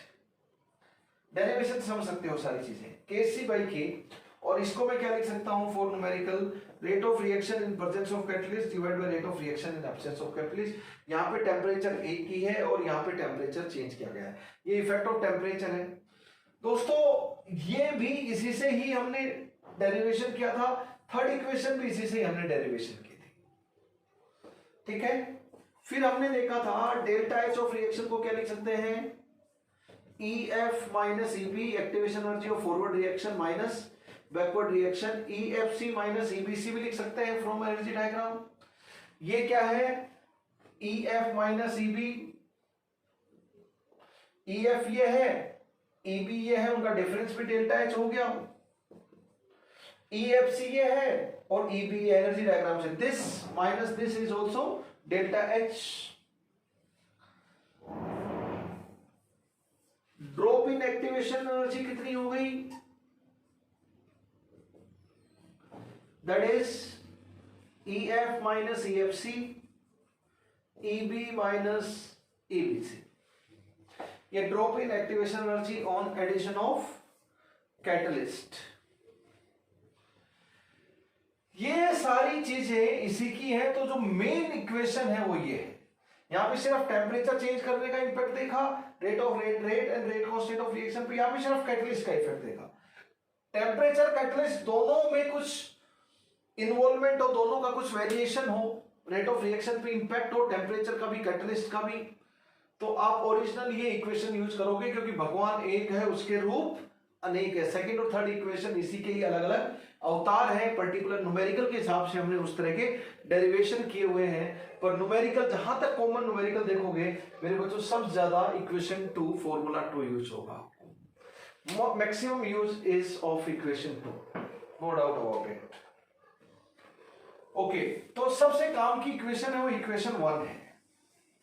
तो टेम्परेचर चेंज हो तो सेकंड वाली देखें, और कैटलिस्ट ऐड किया जाए तो थर्ड वाली इक्वेशन, टेम्परेचर और कैटलिस्ट दोनों में अल्टरेशन किया जाए तो फर्स्ट वाली रिएक्शन।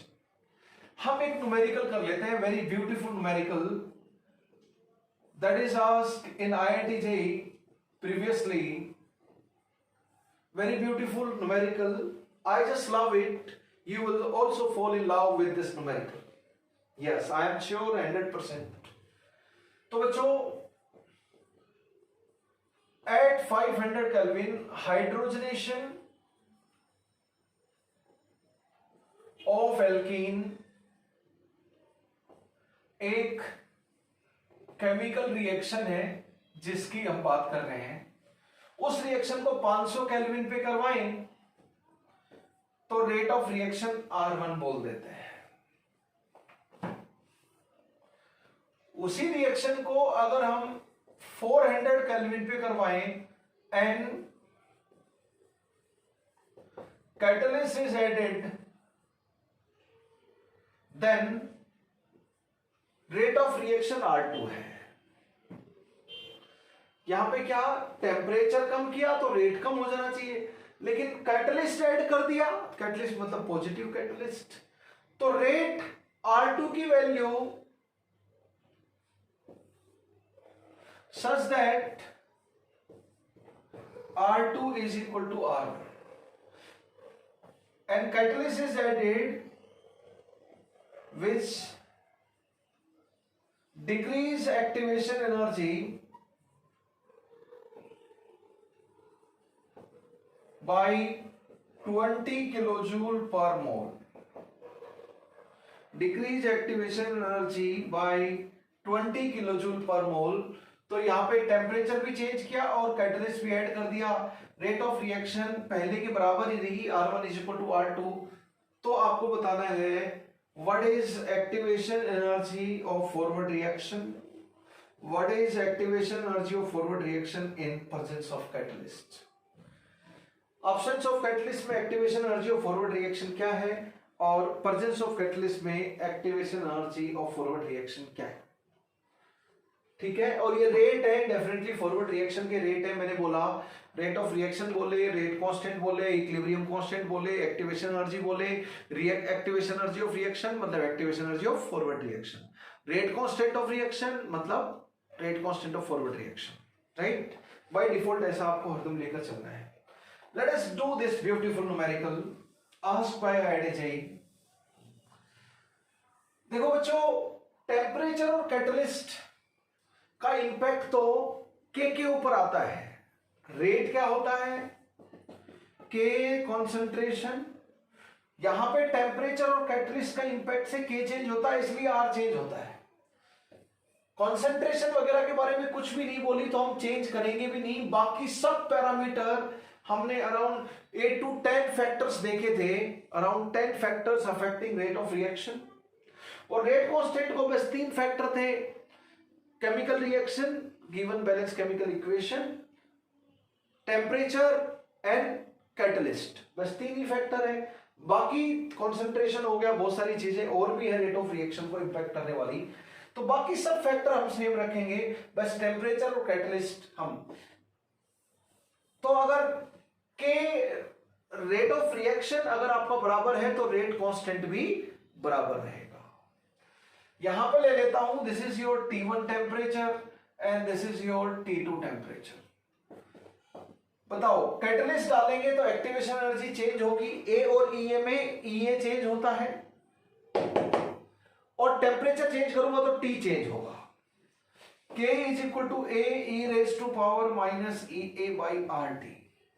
यहां पर भी लिख देता हूं K is equal to A e raise to power minus E A by R T, ठीक है ब्रदर। इसको 1 बोल देता हूं, ए और ए की वैल्यू तो यहां पर और यहां पर बराबर है, क्योंकि टेम्परेचर चेंज किया तो ए की वैल्यू चेंज नहीं होती, कैटलिस्ट ऐड किया तो भी ए की वैल्यू को इंपैक्ट नहीं पड़ता, वी नो इट। तो ए की वैल्यू दोनों जगह सेम लेंगे। एक्टिवेशन एनर्जी इधर और इधर अलग रहेगी, EAC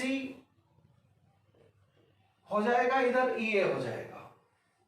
और क्या दे रखा है, एक्टिवेशन एनर्जी ये आपका EA है, ये आपका EAC है, EA minus EAC is 20 kilojoule per mole, that is given, that is delta E, nothing else.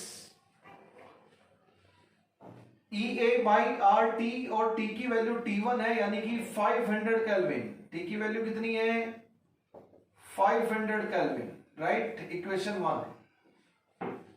यहां पे K2 बोल देता हूं, A की वैल्यू वही है, EAC RT और T की वैल्यू कितनी है 400 R हो गया इधर, राइट।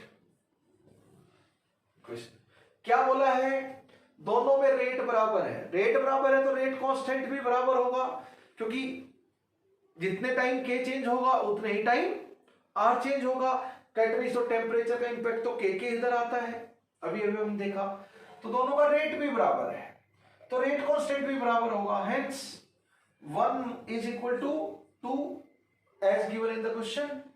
तो क्या हो जाएगा, A e raise to power minus E A by 500R is equal to A e raised to power minus EAC 400R. A के साथ खेलने चला गया, e raised to power this is equal to e raised to power this. Simple mathematics, क्या बोलेंगे, minus EA by 500R must be equal to minus EAC by 400R.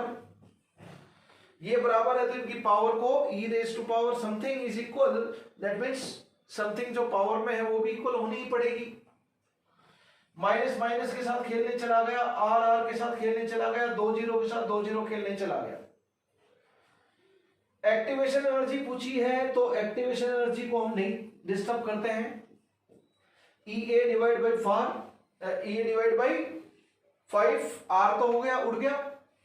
अब इसको क्या लिख सकते हैं, EAC को क्या लिख सकते हैं, EA माइनस 20 पर 1 किलो जूल में रहेंगे. EA माइनस 20 बाई 4, यहां से बड़े प्यार से आपकी EA की वैल्यू आ गई 100 kilo joule per mole. That is your answer. Very simple calculation and very beautiful question. तो दोस्तों ये आर्हेनियस इक्वेशन है, ये है ओरिजिन सबका. जब भी टेम्परेचर और कैटलिस्ट दोनों का इंपैक्ट पूछा जाए एक साथ इन्वॉल्वमेंट, तो सबसे शुरुआत कहां से हुई, आर्हेनियस इक्वेशन से शुरुआत हुई. आप वहीं से ही करें, it will be very good for us. अगर ये रह गई तो ये हो गई 100 किलो जूल पर मोल, तो EAC कितना हो जाएगा brother, EAC is EA minus 20, तो 100 माइनस 20 यानी कि 80 किलो जूल पर मोल आपका आंसर हो जाएगा. Beautiful question, beautiful question. Beautiful क्यों बोल रहा हूं मैं, कैलकुलेशन बहुत सिंपल और कॉन्सेप्ट बहुत प्यारा. इसे बोलते हैं beautiful question for competitive examination. Good question.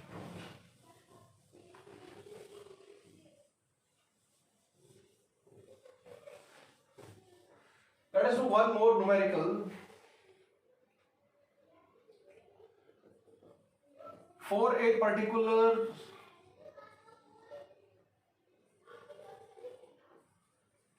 chemical reaction,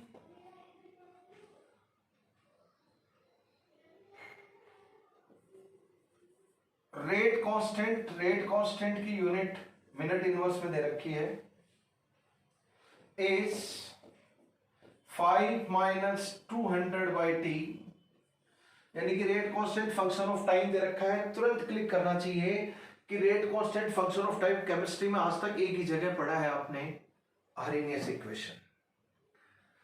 temperature के साथ रेट कांस्टेंट का वेरिएशन एक ही पढ़ा है, बस ये लॉगरिथमिक फॉर्म में है. और आर्हेनियस इक्वेशन वैसे क्या होती है, एक्सपोनेंशियल फॉर्म में हमें याद रहती है.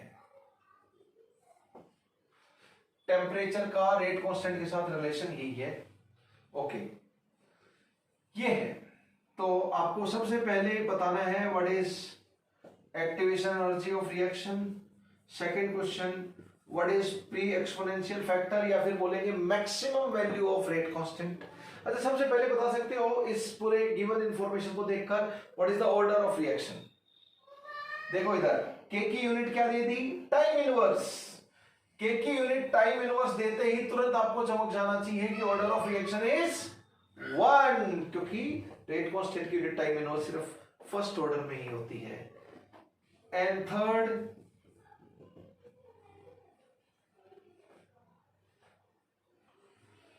what is half-life period of reaction at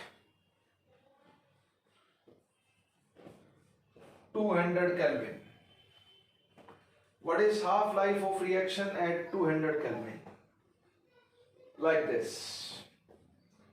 Very beautiful question. इससे पहले मैं एक क्वेश्चन और कर लेना चाहिए था मुझे. What is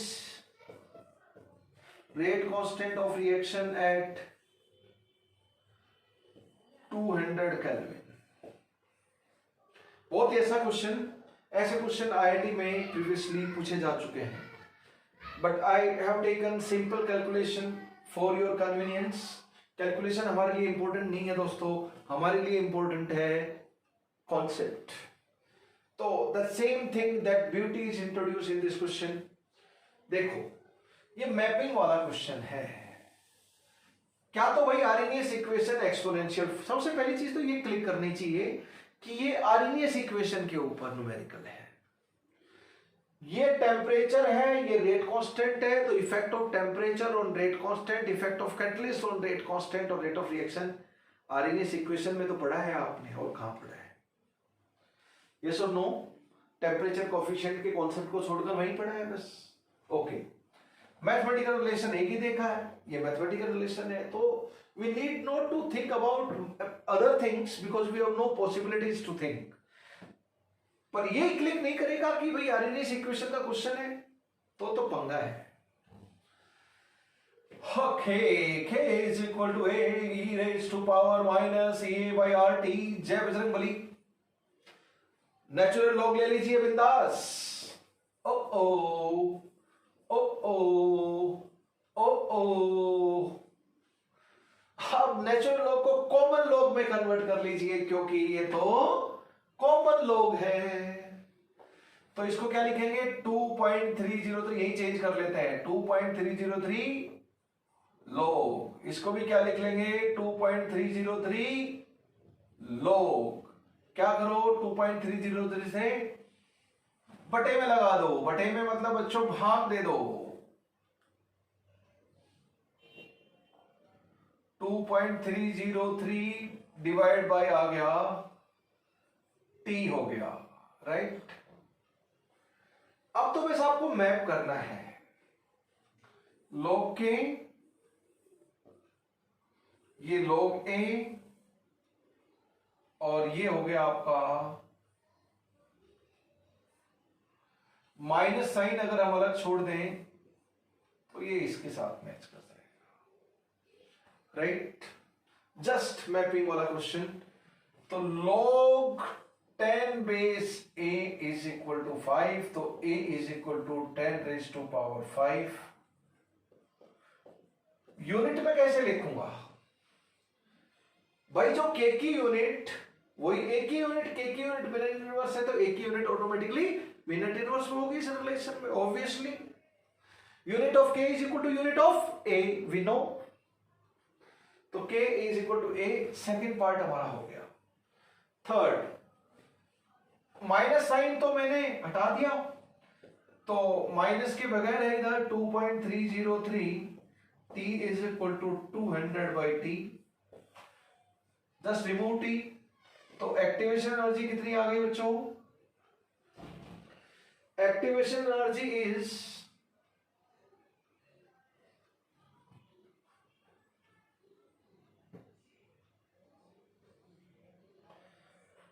2.303 multiplied by 200। अब देखो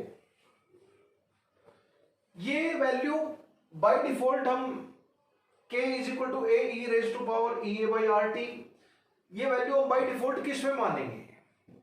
ये जो वैल्यू दे रखी है ये एसआई यूनिट में मानेंगे हम बाय डिफॉल्ट, राइट।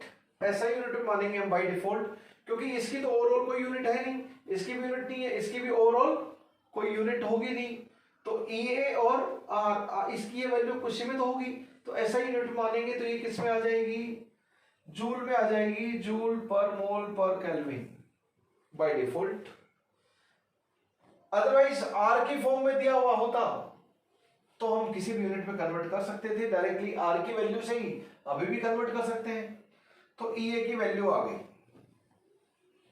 नेक्स्ट है what is the half life period, यानी कि आरएनएस इक्वेशन को लॉग फॉर्म में कन्वर्ट करो तो मैप कर पाओगे, यस और नो? या इसको एक्सपोनेंशियल फॉर्म में कन्वर्ट कर लो तो भी मैप कर पाओगे, choice is yours. What is the half life period 200 kelvin, उससे पहले हम k निकाल लेते हैं। तो k की वैल्यू 200 केल्विन पे कितनी हो जाएगी? Let me rub this first.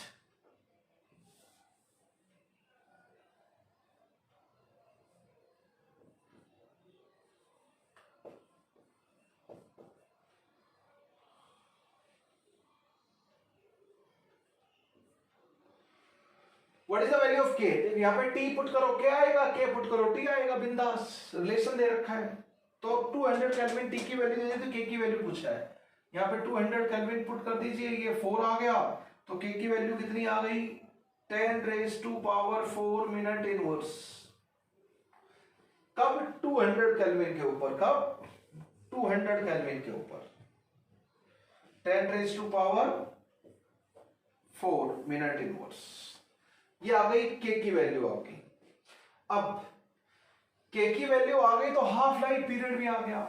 First order है, ये आप जानते हो, तो फर्स्ट ऑर्डर है तो हाफ लाइफ पीरियड का फॉर्मूला भी हमें याद होगा। जिस भी टेम्परेचर पे के होगा उसी टेम्परेचर का हाफ लाइफ पीरियड आएगा। और के की वैल्यू टेम्परेचर चेंज करने पर चेंज होती है, टेम्परेचर बढ़ाने पर बढ़ती है और टेम्परेचर घटाने पर घटती है। ये अरेंज इक्वेशन से हमने समझा था।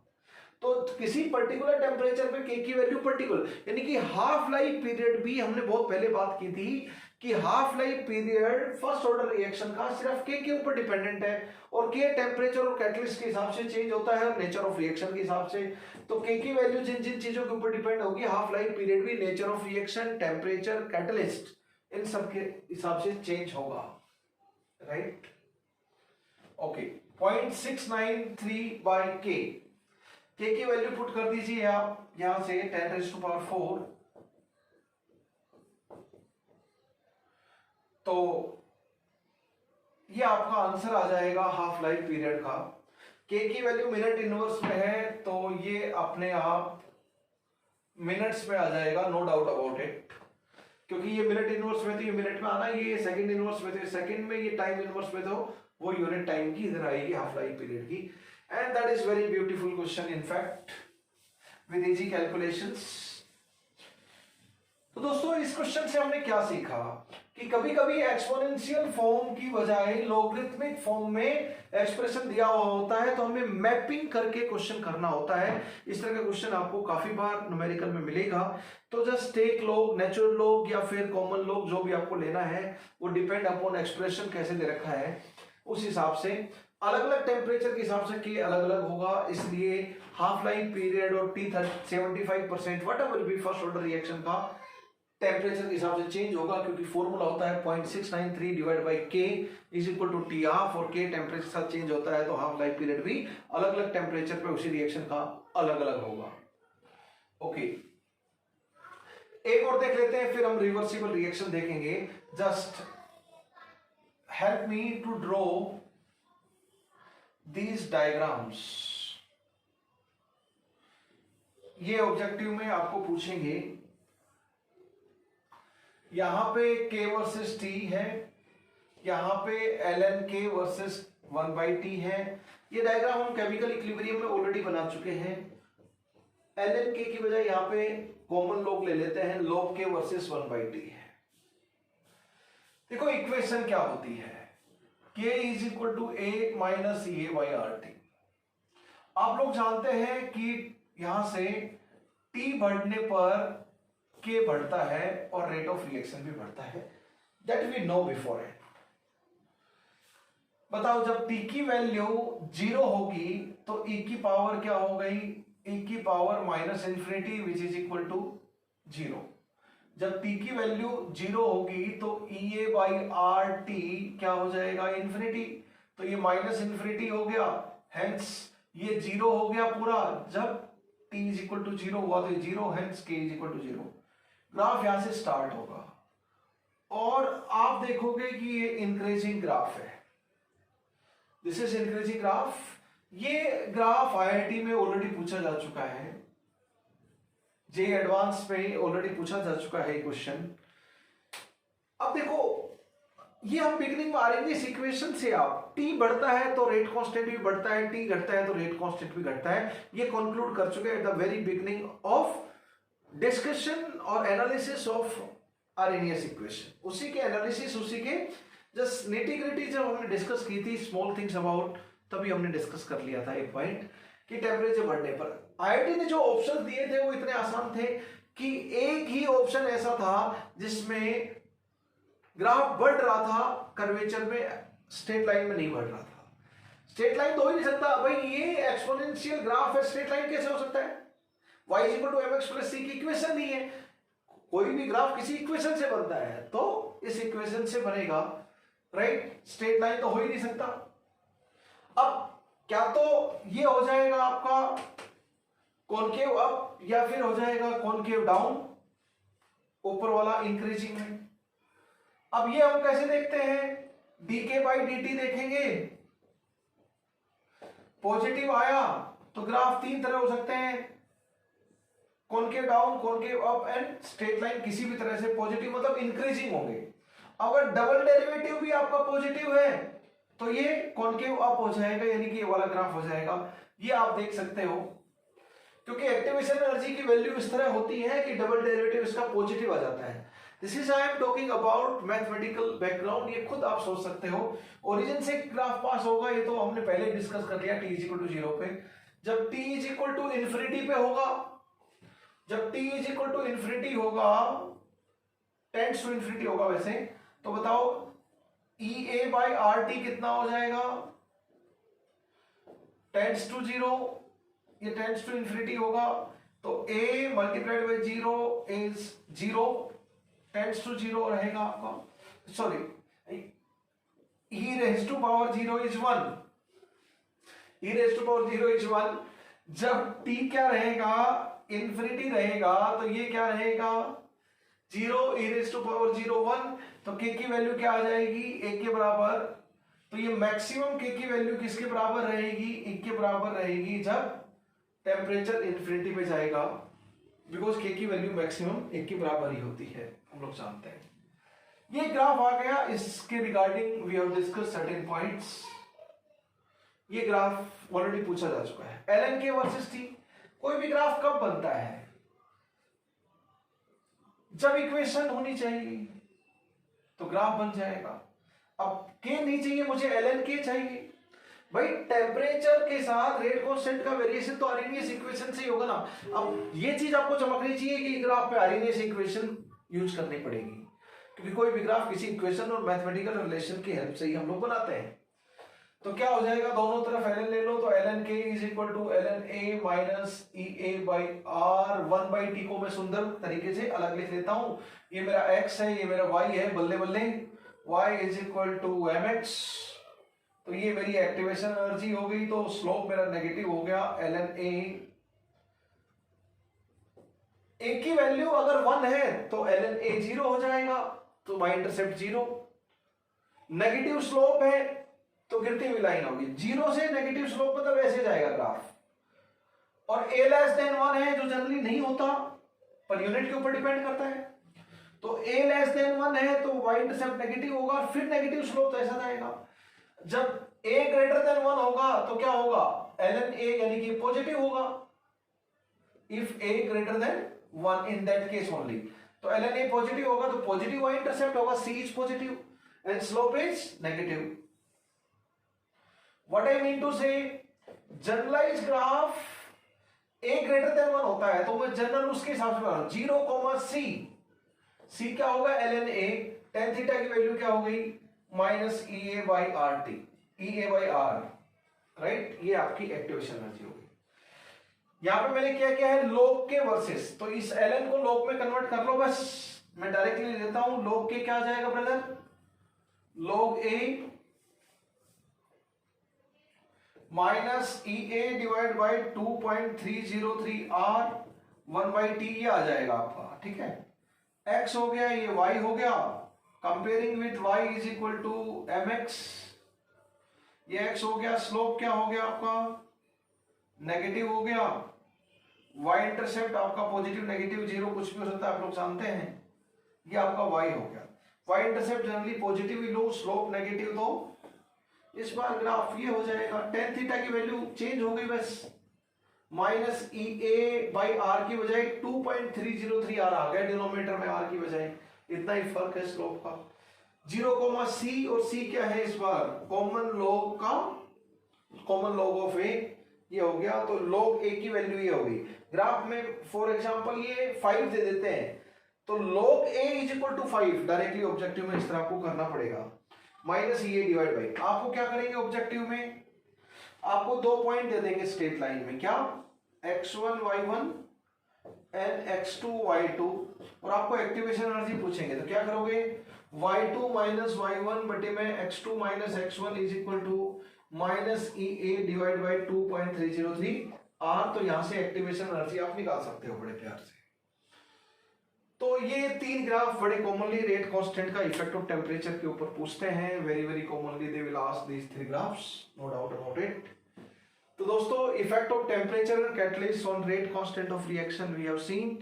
We will see effect of temperature on equilibrium constant of reaction in very next lecture, and we will also see different type of variety of numerical on Arrhenius equation involving equilibrium constant। तो दोस्तों ये discussion हमारा rate constant का हो गया। Just brief of today's lecture, brief recap of today's lecture guys and girls. Starting में हमने देखा कि effect of temperature on effect of catalyst, effect of, तो इफेक्ट ऑफ टेम्परेचर का आरएनएस इक्वेशन होती है K is equal to A e raised to power माइनस EA by RT। यहां से समझ में आता है A और E नेचर ऑफ रिएक्शन अलग अलग होने पर अलग होंगे, T चेंज करने पर और कैटलिस्ट चेंज करने पर EA चेंज होगा। तो catalyst, temperature and nature of reaction तीन चीज में कुछ ऑल्टरेशन करेंगे तो हमारा rate constant of reaction change होगा, हेंस रेट ऑफ रिएक्शन भी चेंज होगा। हमने इफेक्ट ऑफ टेम्परेचर अलग से देखा, बिना कैटलिस्ट का कुछ इंपैक्ट देखे, तो log KT2 by KT1 rate constant है T2 T1 पे सेम रिएक्शन के, is equal to EA divide by 2.303 R bracket के अंदर T2 minus T1 divide by T2 T1। जब दो टेम्परेचर दे रखे हो सेम रिएक्शन के तो आप उस रिलेशन को यूज करें। Second thing is effect of catalyst keeping temperature constant, तो log Kc by K is equal to delta E divided by 2.303 RT। delta E drop in activation energy on addition of positive catalyst। Temperature change करने पर A और E ये दोनों change नहीं मानते, लेकिन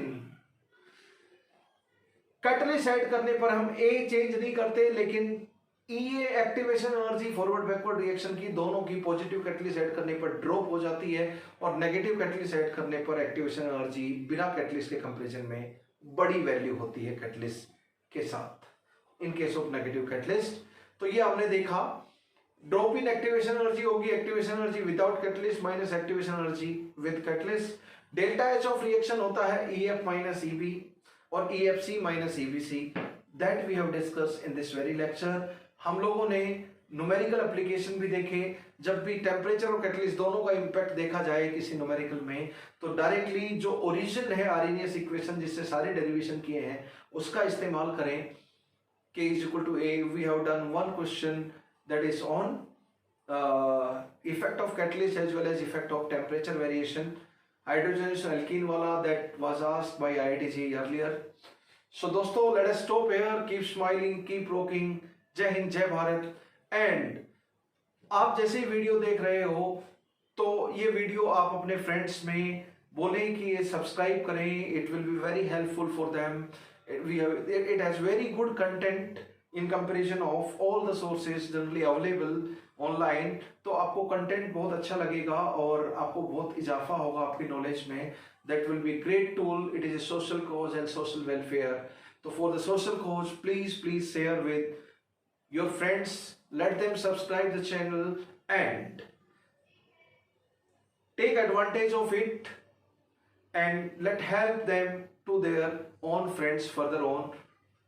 thank you very much। जय हिंद जय भारत।